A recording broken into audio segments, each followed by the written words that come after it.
Hello everyone, welcome to the video. In this video, I'll be going over restriction rules in Salesforce. Now before I dive into the demo, I just want to talk a little bit more about this topic. So what are restriction rules? So restriction rules allow you to hide specific records that could contain sensitive values from users who should not see it. This can be occasionally useful when wanting to define a criteria just to hide certain records to maybe specific users with a role ID or a profile ID, anything of that kind, but I'll show you more in the demo. Okay, restriction rules are supported in contracts, external objects, events, tasks, and custom object. Some data types that are supported and recommended when you're defining your restriction rules are Boolean, date, datetime, double, int, reference, string, time, and single pick list. After doing so, when activating your restriction rule, it'll be applied to these list views, lookups, relay lists, reports, any way possible to hide the data visibility to those certain users. So something to quickly go over is that restriction rules and org-wide defaults. So they go hand in hand. As you may know, that org-wide defaults are pretty much the baseline for object accessibility, whether it be read-write or read-only and such. But with restriction rules, it kind of sits on top of the org-wide defaults, like a filter in a way.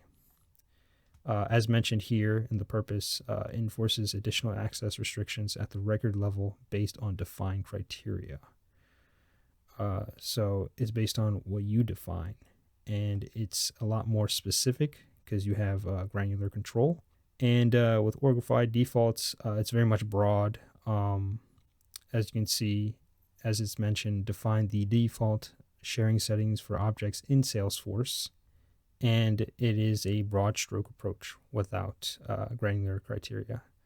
So all in all, I would say restriction rules are specific, whereas org-wide defaults are broad. Now there's a lot to restriction rules, something to be aware about when before implementing restriction rules into your object. It is applicable, as mentioned, to the external objects. However, there could be certain limitations to the external object. Some notes that I found in the documentation is editing or deleting a restriction rule on an external object causes an additional database call, which can result in additional billing when the external data source bills per call. When implementing on the external object, you may want to disable search on external object. This is just a little bit about external objects, but there is a lot more limitations to this. So I will I'll leave a link in the description with the documentation for your reference. And I advise that you do your due diligence to review that document for your own self-awareness. You can create 2 active restriction rules per object in Enterprise and Developer Edition, and up to 5 active restriction rules per object in Performance and Unlimited Edition. It is recommended also to turn off Salesforce Classic, since Salesforce cannot guarantee that this feature will work in Classic interface. Now, an important one I would like to mention is that restriction rules don't apply to users with view all, modify all, view all, and modify all data. So that's something you may want to look out for. Again, I will leave a link in the description to the official document for your reference. Now, let's get to the demo. All right, so right now we're in setup, and I'm going to use the contract object for this demo. Now, you may recall that there are data types that support restriction rules. I'm using a checkbox. So I will quickly show you what I'm using, and I'll go over it real quick. So currently I created a checkbox called delicate.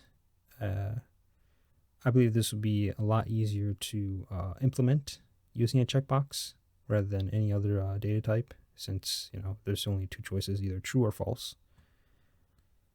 So as we're here in the contract object in setup, there is options here. So as you can see, restriction rules. So click on that.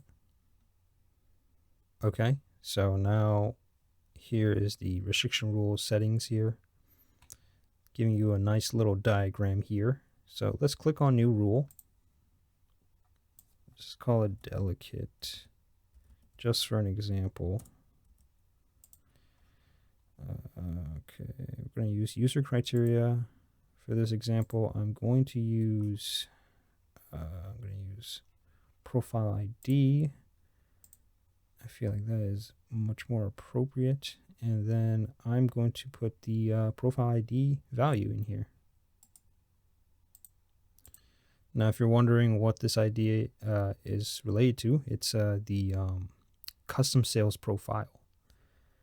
Just FYI. And now I'm going to define the record criteria. Now, keep in mind, do pay attention to this. Select which records the specified user are allowed to see. So be careful with this, is what they're allowed to see. So I'm going to put, let's use delicate. Yes, that's the one. It is a Boolean. So since this is false, the user is able to see contract records.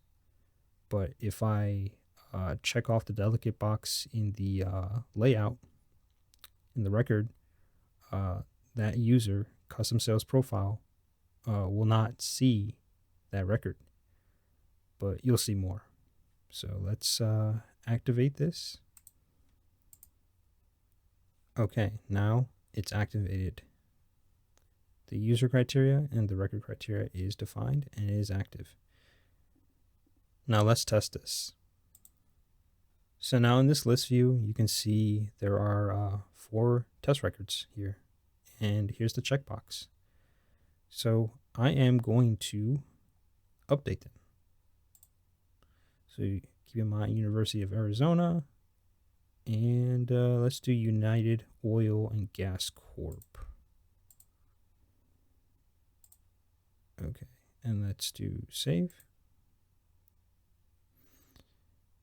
Okay, now keep in mind, since these are checked off, the user with the custom sales profile are not able to see these 2 records, but they'll be able to see GenPoint and Walker Household.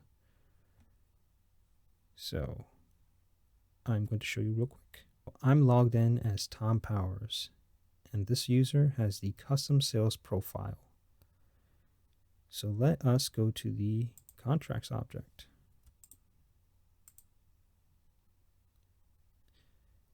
And there you have it.